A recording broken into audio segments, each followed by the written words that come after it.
mummy હવ આ બધું શાકભાજી કાપ્યું ઊંધિયું બનાવી દઉં ના ના પાવભાજી બનાવી દે કસી વખત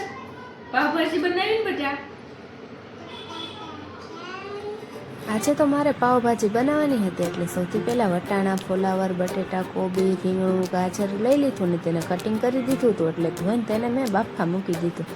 2 થી 3 વિસલ થઈ ગઈ એટલે તેને નીચે ઉતારીને તેને આવી રીતે મેશ કરી લીધું સારી રીતે મિક્સ થઈ ગયું એટલે બધું આપણે એક સાઈડ તેલ ગરમ થવા મૂકી દીધું ને તેમાં 1 ચમચી જીરુંનો વઘાર કરી લીધો અને તેમાં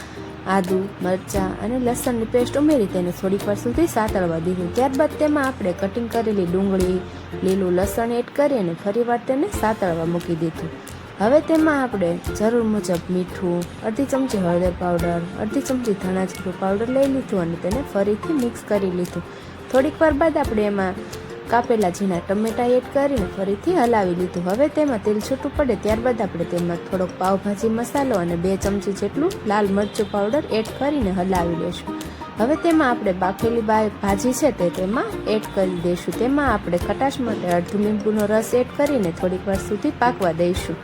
ત્યારબાદ આપણે તેમાં ઉપરથી લીલા ધાણા એડ કરીને તેને સર્વ કરી લઈશું બીજી બાજુ આપણે એક તવીમાં આપણે